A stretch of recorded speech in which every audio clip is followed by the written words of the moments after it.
vous accueille avec Jean-Jacques Paysan, avec Éric de Chassey et avec Henri de Rohan. Donc on fait un petit quatuor, ça ne va pas durer très longtemps. Je voulais vous souhaiter la bienvenue dans ce lieu. Il est difficile à qualifier, mais en tout cas, il est tout sauf modeste. On a dit qu'on ne faisait pas des blagues sur la modestie, mais je commence tout de suite parce que c'est quand même tout à fait vrai.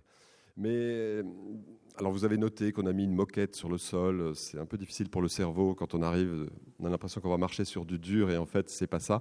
C'est pour protéger le sol qui était recouvert avant d'un horrible parquet chauffant avec du contreplaqué, une horrible moquette. Donc, on a décidé d'enlever tout ça, et jusqu'à ce qu'on trouve un système vraiment efficace avec une plaque de verre qui permet de voir le marbre tout en le protégeant, on a mis cette moquette qui imite assez bien le marbre. Voilà.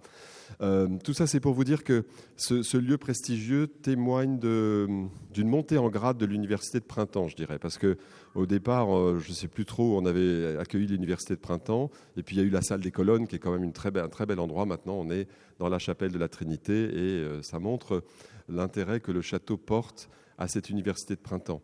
En fait, le château porte un intérêt au lien entre la culture et l'éducation. Pour nous, c'est vraiment très important dans la politique que nous conduisons, à la demande du ministre de la Culture. On œuvre beaucoup dans ce domaine. On a des partenariats avec la DGESCO, l'université de printemps en témoigne, avec l'inspection générale, avec Henri, avec Marianne, que j'ai salué tout à l'heure, avec l'inspection d'académie. Ça m'oblige à réviser toutes les strates de l'éducation nationale. Et je ne suis pas toujours sûr d'être très bon là-dessus. Mais en tout cas, j'oubliais le rectorat, bien sûr, parce qu'avant l'inspection, il y a le rectorat. On est très partie prenante des groupes de pilotage de l'éducation artistique et culturelle au niveau du rectorat, bien sûr, au niveau de l'inspection d'académie, je l'ai dit, et puis il y a les établissements. On noue de plus en plus de partenariats avec les lycées, les collèges et les écoles. Donc on est très actif en matière d'éducation artistique et culturelle. On vit vraiment très concrètement ce lien entre la culture et l'éducation. Et on le vit surtout autour de projets concrets. C'est mon troisième point, il y en a 4. Des projets très concrets. Alors, je voudrais en citer quelques-uns, mais je ne peux pas tous les citer. On a noué notamment cette année un partenariat très fort avec Orchestre à l'école, qui est une association qui dit bien son nom. Et très souvent, on a des enfants qui viennent dans cette maison jouer, montrer leur travail avec leurs professeurs, avec leur famille. Et c'est vraiment formidable.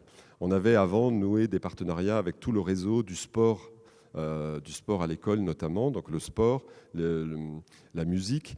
On a inventé, je dirais, enfin en tout cas, on s'est lancé dans une nouvelle aventure avec les ambassadeurs du patrimoine. Ce sont des élèves, je cherche David Desieux, mais il a dû disparaître, du collège ou du lycée qui sont des médiateurs, les médiateurs d'un jour. Alors pendant la nuit des musées, par exemple, il y avait des ambassadeurs du patrimoine qui sont des élèves, qui sont dans le château et qui racontent le château à leur manière. Et ça, c'est quand même assez extraordinaire, c'est très concret.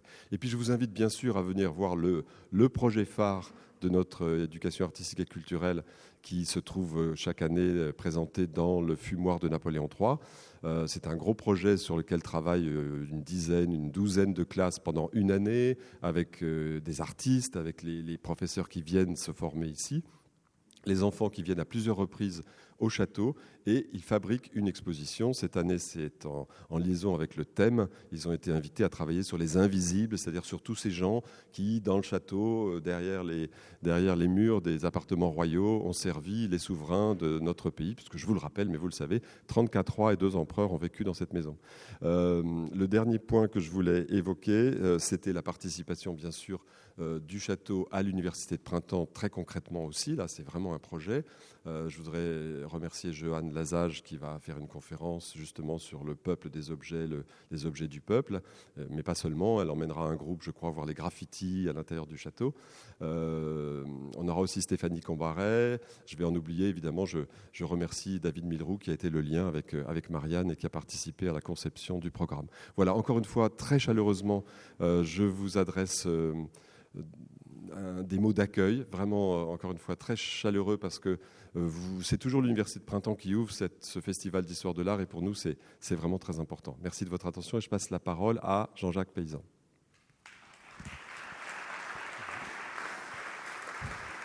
qui va être bref et très modeste, puisque je suis l'humble représentant du recteur Daniel Overlo. Donc, et en son nom, donc, je vous remercie infiniment pour l'accueil que vous accordez toujours au-delà de l'Université de Printemps, au quotidien, à l'ensemble des élèves de l'Académie et de France, bien évidemment, qui viennent ici.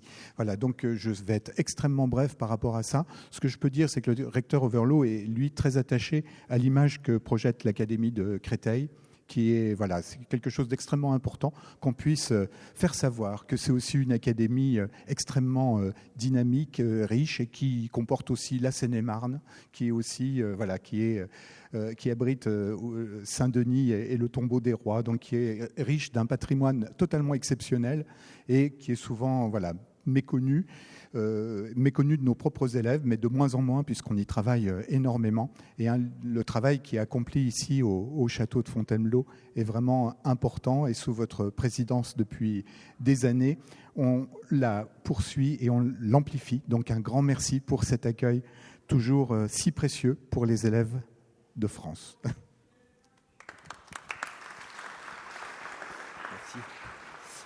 Bonjour à tous, je voudrais juste vous dire que je suis particulièrement heureux en tant que directeur de l'INHA que ce festival, dont l'INHA assure la direction scientifique, débute par l'Université de Printemps. Je ne vais pas redire ce que Jean-François Weber a dit mieux que je ne saurais le faire sur la façon dont cette Université de Printemps a pris de l'ampleur et de la visibilité.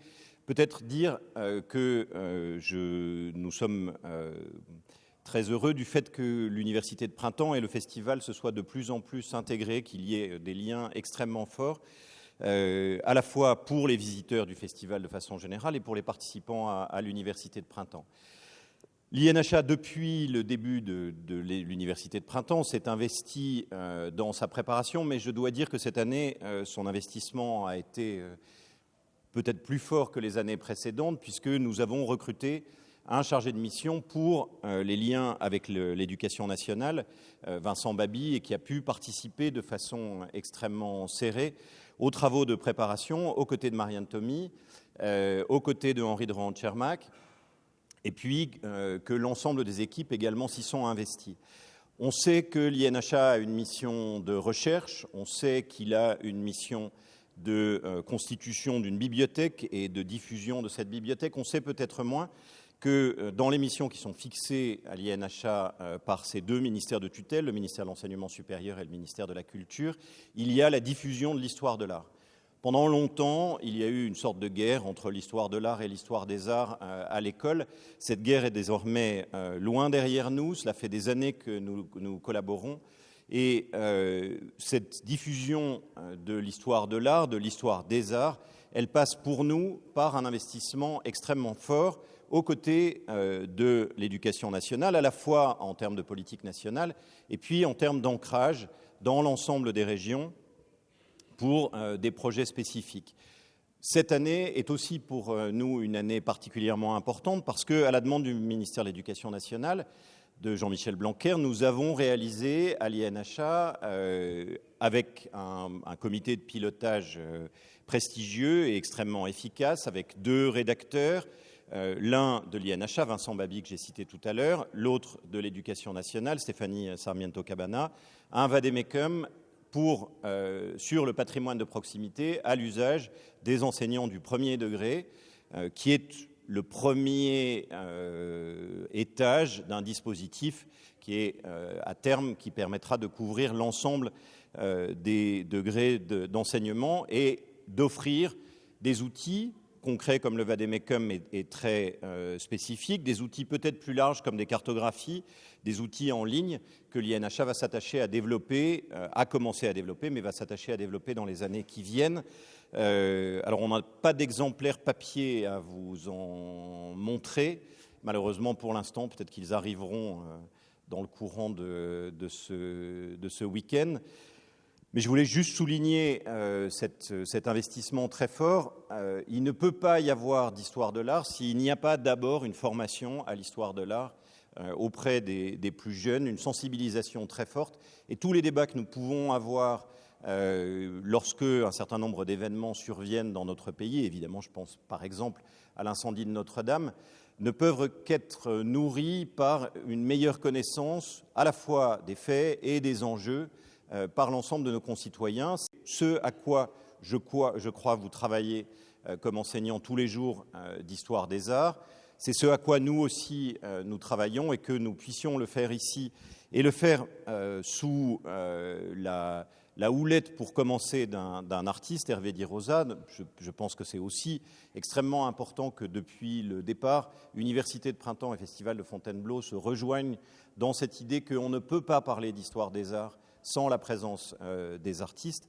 Que cette introduction par Hervé Di Rosa se fasse, c'est aussi un signe extrêmement important pour nous. Bon travail à ceux qui participent directement à l'Université de Printemps. Profitez également des conférences et des différents événements qui sont offerts par l'ensemble du festival. Et bon enrichissement aussi à ceux d'entre vous qui sont des visiteurs du festival et pas spécialement des participants à l'Université de Printemps. Je passe la parole à Henri de Rand-Tchermak.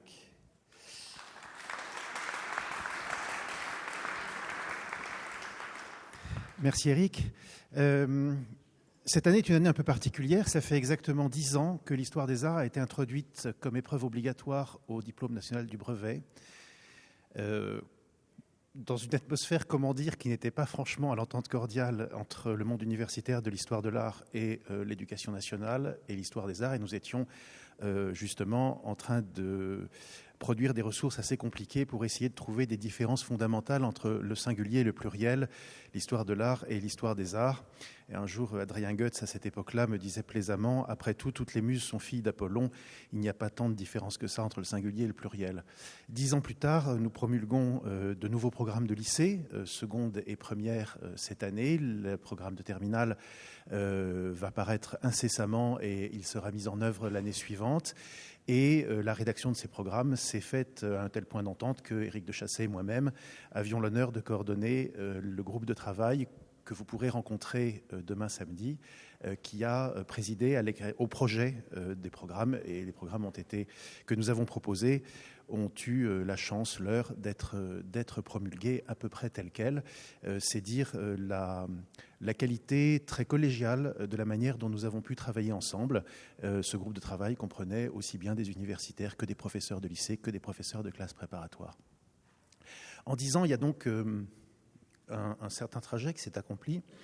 Et je dirais que le Festival de Fontainebleau en est un peu, pas la vitrine, mais l'image, le reflet assez fidèle.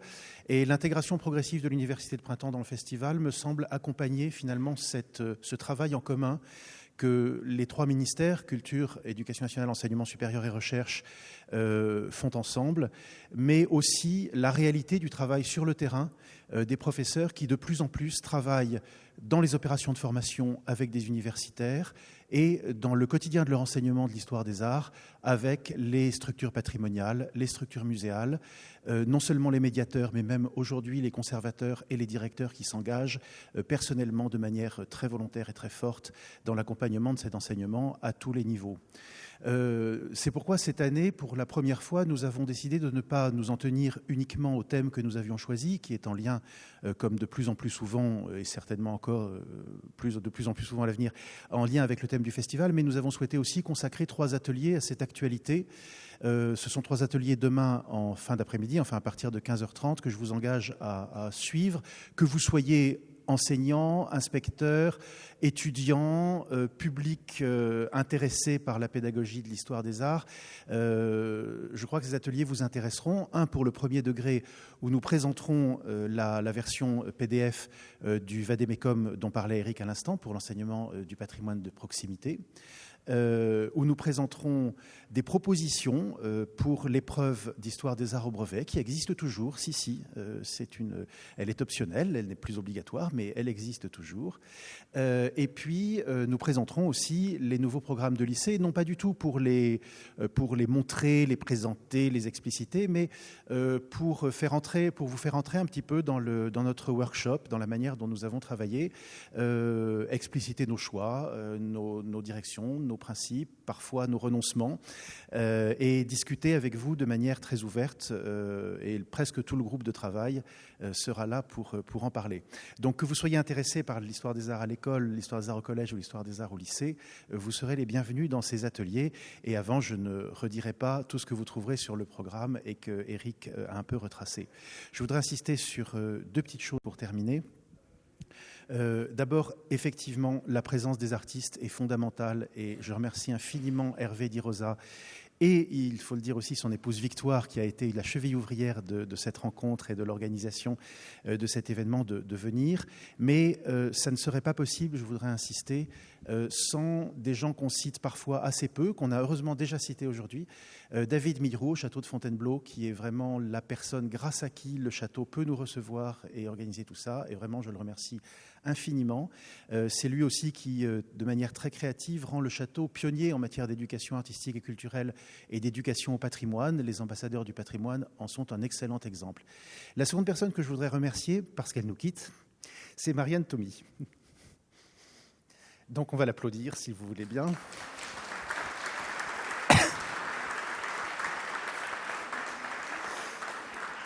Voilà. Marianne Thomy a la chance de partir à l'Académie des sciences morales et politiques, ce qui lui convient à merveille, en tout cas pour les sciences morales. Et donc nous l'envions beaucoup, mais en même temps nous la regrettons infiniment parce que sans Marianne, c'est très simple, l'Université de Printemps aujourd'hui n'existerait pas. Vincent Babi et elle forment un tandem qui a très très bien fonctionné cette année.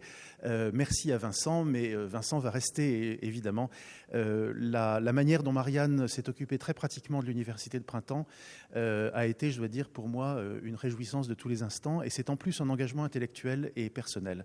Donc merci beaucoup Marianne, et je n'en dirai pas davantage. Hervé Di Rosa va venir me rejoindre à la table, et nous allons discuter d'art modeste bien sûr, mais populaires aussi.